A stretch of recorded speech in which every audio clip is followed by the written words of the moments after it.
Тағам өнімдерінің сапасы және қауіпсіздігі пәні бойынша 11-ші дәріс. Тағам өнімдерінің химиялық және биологиялық ксенобиотиктермен ластануы. Дәрістің мақсаты: тағам өнімдерінің химиялық және биологиялық ксенобиотиктермен ластануы игеру. Осы тақырыпты қарастыру үшін екі сұрақ қарастырылады. Бірінші сұрақ: уытты элементтермен ластану проблемалар. Екінші сұрақ: адам ағзасына әсер етуі. Негізгі уытты элементтерге бірінші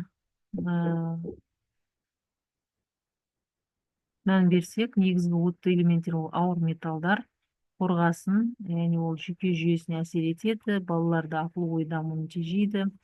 Осы қорғасынның көздері ол ескі құбырлар, қалдықпен ластанған топырақ, сынап, келесі ауыр металл жүйке және бүйрекке зақым келтіреді. Осы сынаппен ластану көздері теңіз өнімдері, өнеркәсіп қалдықтары, кадмий сүйекке, бауырға, бүйрекке әсер етеді. Осы кадмиймен ластану көздері тыңайтқыштар, түтін, өңделмеген судан болуы мүмкін. Мышьяк, қатерлік ісік ауруларын тудыруы мүмкін. Мышьякпен ластану көздері ластанған су, ауыл шаруашылық пестицидтері. Ксенобиотиктердің шығу тарихы.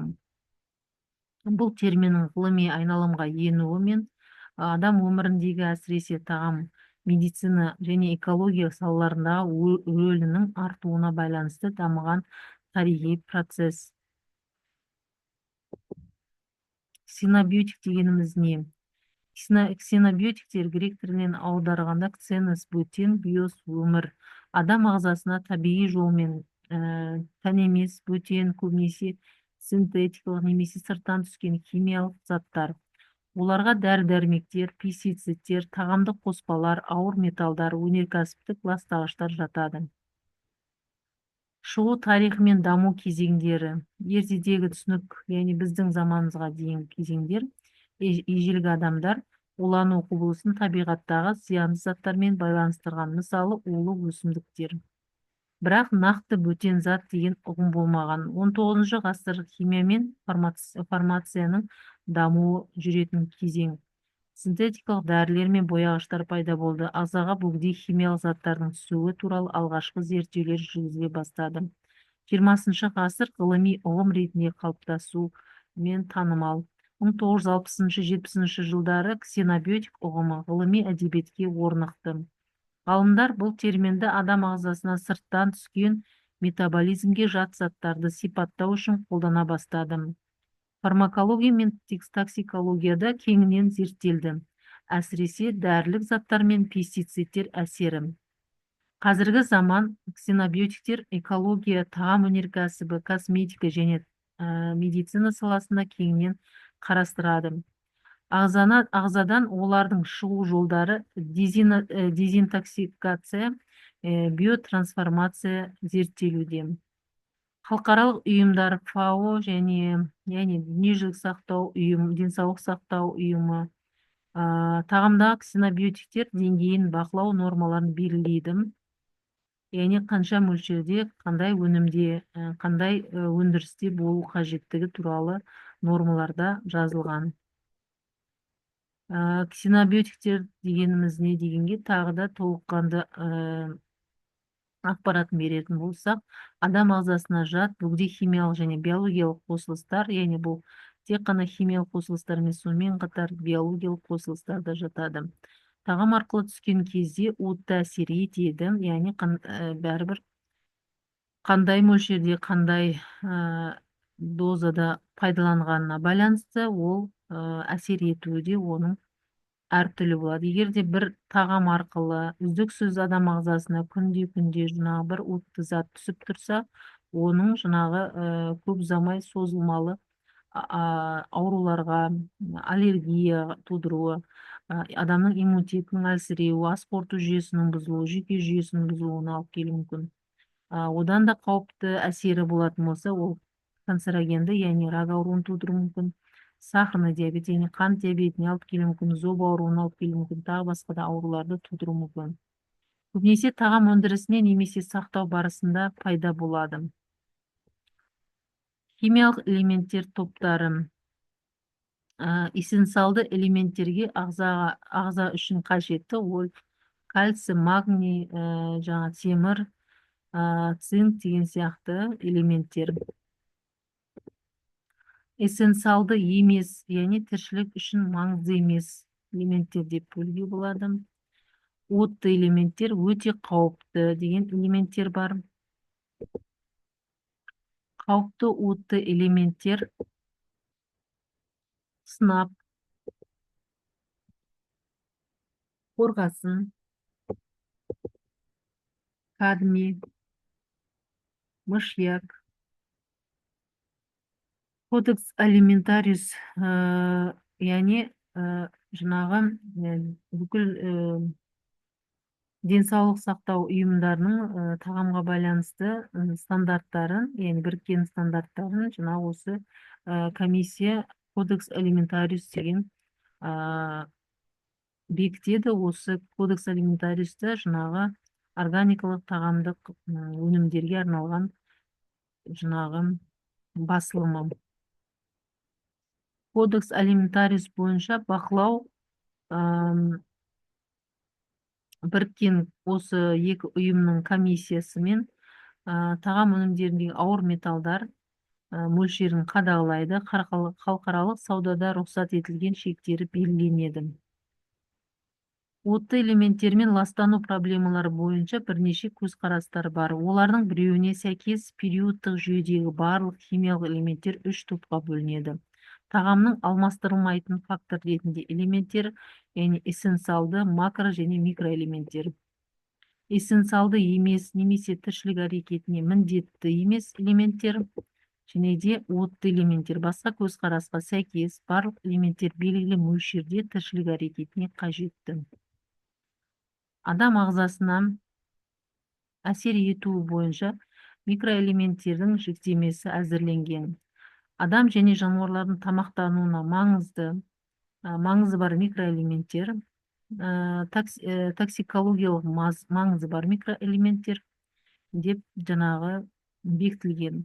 Айта кету керек, аталған 9 элемент екі топқа да жатқызылған. Биологиялық эссенциалды микроэлементтердің тапшылығы оптималды деңгейін және отты әсерін анықтайтын дозасының шегі болады. Осы шкаладағы төмен дозалы отты элементтердің зиянды әсері болмайды және биологиялық функциясын атқармайды, бірақ жоғары дозада олар отты әсер көрсетеді.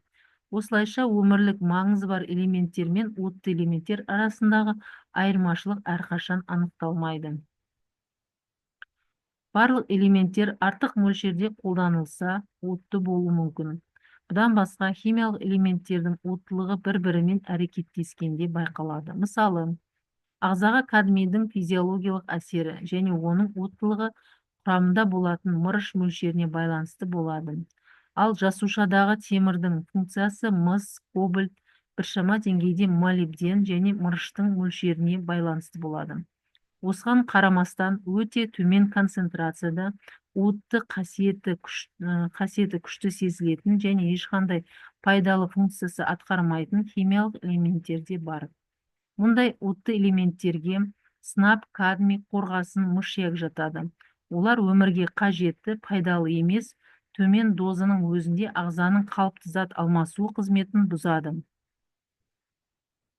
Тағам кодексі бойынша Кодекс алиментариус біріккен комиссиясымен сынап, кадмий, мыс, қалайы, мырыш, мышьяк, қорғасын элементтерінің мөлшерін тағам өнімдерінің халықаралық саудасында бақыланатын компоненттер санына қосты.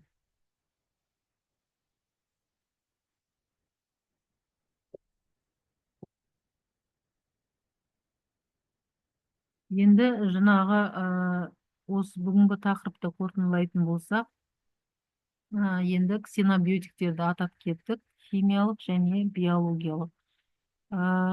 Жаңағы химиялық ксенобиотиктерге айтатын болсақ, мысалы, жаңағы ауыр металдар көбінесе жаңағы өндіріс орындары жиі кездесетін қалаларда, мысалы Алматы қаласын алатын болсақ, Алматыда өте көп өндіріс орындары бар. Көп жағдайда талап бойынша өндіріс орындары қаланың шетінде, елді мекеннен алыс жерде орналасады. Себебі өндіріс орындарынан бәрібір қандай жағдай болса да барлық талаптарды орындалған жағдайда ол ауаны, суды, топырақты ластауы мүмкін. Жаңағы ауаға түрлі өңдеу барысында әртүрлі жылумен өңдеу барысында өнімдерден, түтіндерден пайда болатын ауаны ластайтын мысалы диоксиндер бөлінуі мүмкін. Одан кейін өте көп мөлшерде қалдықтар шығуы мүмкін, суды ластауы мүмкін жақын маңайдағы. Сондықтан көп жағдайда елді мекеннен алыс жерде орналасады. Көп өндіріс орындардың ішінде жаңағы тағамдық емес өндіріс орындары әсіресе біздің жаңағы экологияға және тағам сапасына, қауіпсіздігіне әсері бар.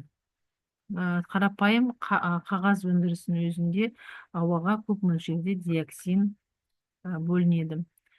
Одан кейін жаңағы құрылыс материалдарын, үй жағдайына қажетті химиялық ұнтақтар, солардың барлығының өндірісі экологияға кері әсері бар.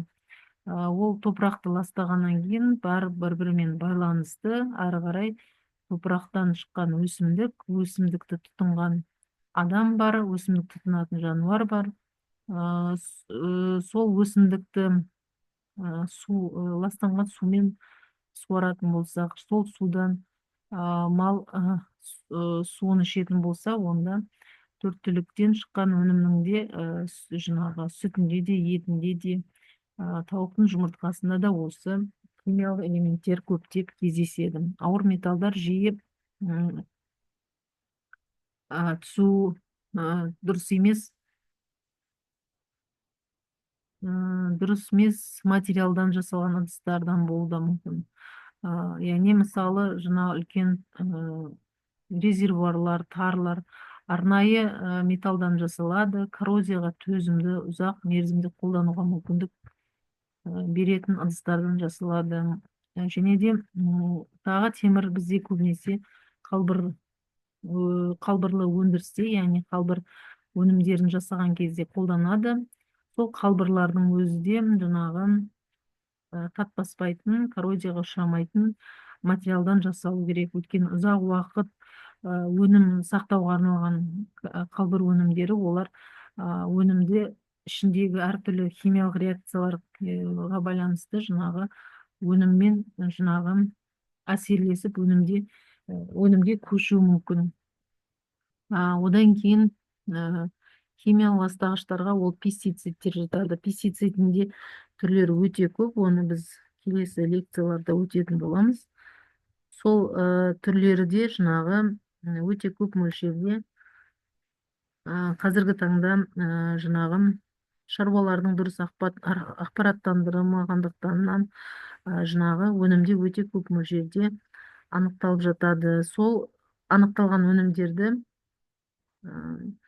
базарларда міндетті түрде ветеринарлық санитарлық инспекция болады. Кеден одағынан өткізілетін кезде өнімдер тексерілуі мүмкін.